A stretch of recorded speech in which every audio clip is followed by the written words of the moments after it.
তাৰমানে যোৱা আজি প্ৰায় 4 দিন আগত আমাৰ ইয়াত তাৰমানে ইলেক্ট্ৰিচিটি নাছিল গোবিন্দপুৰ গাঁৱত আপোনাৰ আমাৰ সাব ডিভিজনটো হ'ল বৰপেটা এৰিয়াটো হ'ল গোবিন্দপুৰ যোৱা 4 দিনমান আগত আমাৰ ইয়াতে তাৰমানে ইলেক্ট্ৰিচিটি ৰাতিৰ পৰা নাই উৰে ৰাতি নাছিল দিনতো উৰে দিনটো নাই এইফালে আৰু দুটা ট্ৰান্সমিটাৰ আছে এইফালে এটা আৰু এইফালে এটা দুটাত তাৰমানে লাইন থকা অৱস্থাত মোৰ সৰু ভাইটি সানিদুল ইছলাম তাৰ নাম ডাক নাম ৰাকিবুল তেওঁ তেতিয়া তাৰমানে আমাৰ ইয়াৰ যিটো মানে লাইনমেন আছে আব্দুল হক ইয়াক ফোন কৰাৰ পিছত কৈছে যে আমাৰ ইফালে ইলেক্ট্ৰিচিটি নাই ই দুটা তিনিটা ট্ৰান্সমিটাৰত লাইন চলি আছে মোৰটো আমাৰটোত কিয় নাই তেতিয়া ই কৈছে যে তাতে ফিউজ পৰি আছে তুমি যাই কেনে ফিউজটো উঠাই দিয়া আৰু তেতিয়া মোৰ সৰু ভাইটি তাতে যাই ফেলে এই ফিউজটো উঠাব যোৱাতে তাতে ইলেক্ট্ৰিচিটি শক লাগি সেই দুনিয়াৰ পৰা গুচি গৈছে তো মই মোৰ সৰু ভাইটিটো তাৰমানে ইঞ্জিনিয়াৰিং ফাৰ্ষ্ট ইয়াৰ ক্লিয়াৰ কৰিছে এবাৰ ছেকেণ্ড ইয়াৰত পঢ়ি আছে ইঞ্জিনিয়াৰিং কৰি আছে তেনেকুৱা মানে ঘটনা আমি সহ্যৰ বাহিৰ হৈ গৈছে মই বিভাগীয় কৰ্তৃপক্ষক অনুৰোধ জনাওঁ যেটো উচিত তদন্ত লাগে আমাৰ যদি সি আসলতে এইটো এৰিয়াত কৰ্মৰত আছে তেনেহলে তাৰ ডিউটি সি নিজে কৰিব লাগিছিল আমাক এনেকৈ মাৰ্ডাৰ কৰিব নালাগিছিল ই এটা কালপিট এনেকৈ বহুত কাম কৰি থাকে আমাৰ ইয়াতে সৰু সৰু ল'ৰা দি বহুত মানুহক এই ট্ৰান্সমিটাৰৰ কাম কৰাই থাকে আমাৰ তাত বহুত প্ৰমাণ আছে তাত গতিকে আমি বিভাগীয় কৰ্তৃপক্ষক অনুৰোধ জুৰি কৈছো আপোনালোকে যিমান পাৰে যিমান সোনকালে পাৰে আমাৰ এইটো বিষয় তদন্ত কৰি তাক উচিত শাস্তি দিব লাগে ধন্যবাদ নাই ফিল্ড ভিজিট নকৰে আৰু এটা কথা ট্ৰান্সমিটাৰৰ যোনটো চাৰিওফালে বেৰ আছে উন্মুক্ত অৱস্থাত বাহিৰে তাৰ বান্ধি থোৱা অৱস্থাত সেইটো অলপ ট্ৰান্সমিটাৰৰ যিটো আপোনাৰ তাৰমানে এই ট্ৰান্সমিটাৰ যিটো বেৰ আছে এই বেৰৰ মাজতে ইলেক্ট্ৰিচিটিটো কানেক্ট হৈ পেলাই মোৰ ভাইটিটো শ্বৰ্ট কৰি মৰিছে এটা তাৰ যাই ফেলে তাৰ ওপৰত পৰি আছিল তাৰপিছতো সি শ্বৰ্ট খাইছে তাৰমানে যোৱা কেইদিনমান আগত যে আপোনাৰ ঝৰিত তুফান হ'ল এই জ্বৰ ধুমুহা হৈছে যে এই ধুমুহাত মানে এই তাৰবিলাক ছিঙি যাই ফেলে তাৰ ওপৰত পৰিছে কিন্তু সিটো গম নাপায় যে ধুমুহা আহি পেলাই তারটো ছিঙছে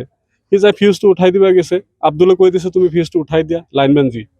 কৈ দিয়া পিছত উঠাব যায় কিনে ঘটনাটো ঘটে যিয়ে নহওক আমি এটা খুব মৰ্মান্তিক ঘটনা আমি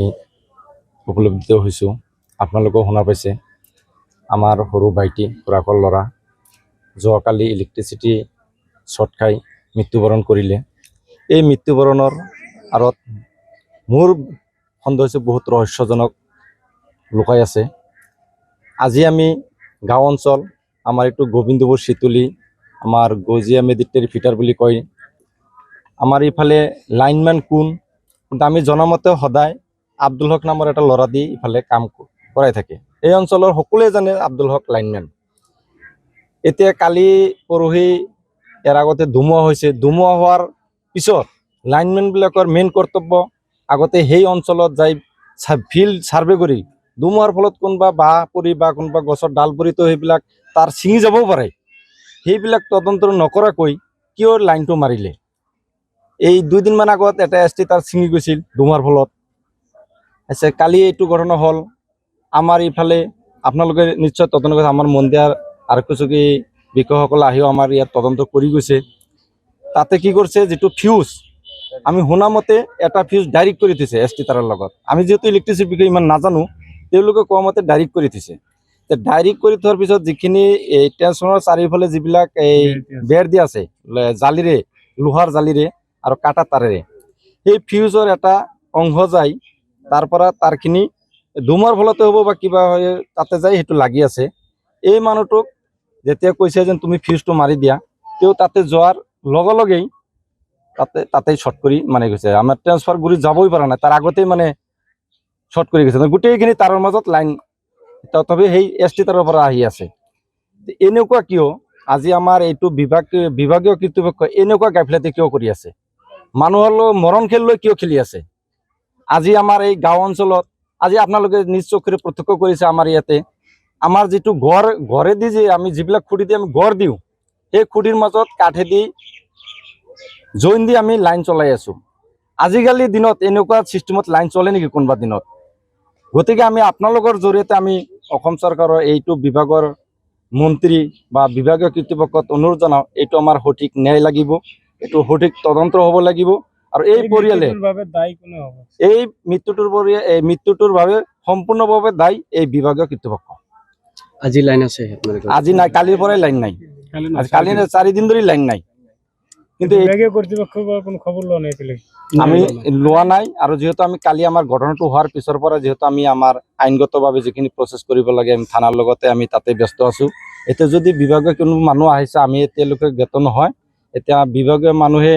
কি কৰে এইটো বিভাগীয় কথা, কিন্তু আমি চৰকাৰক অনুৰোধ জনাম বা এইটো বিভাগীয় কৰ্তৃপক্ষক অনুৰোধ জনাম যে আমাৰ এই যিটো পৰিয়ালৰ পৰা আমাৰ আকস্মিকভাৱে এটা উদীয়মান যুৱক আমি হেৰালো, এইটোত আমি কেতিয়াও ঘূৰাই নাপাওঁ। যাতে ভৱিষ্যতে আৰু এনেকুৱা এটা শাস্তি হ'ব লাগে এই বিভাগৰ মানুহৰ, যাৰ গাফিলতিৰ কাৰণে আজি এই দুৰ্ঘটনাটো হ'ল। সঠিক তদন্ত কৰি মেজিষ্ট্ৰেট পৰ্যায়ত তদন্ত কৰি হ'লেও আমাৰ এইটো এটা সঠিক ন্যায় লাগিব, এইটো পৰিয়ালৰ ন্যায় পাব লাগিব। আৰু ভৱিষ্যত যাতে আমাৰ এনেকুৱা ধৰণৰ কোনো ধৰণৰ দুৰ্ঘটনা নহয়, ইয়াৰ কাৰণেও মানে ব্যৱস্থা কৰিব লাগিব।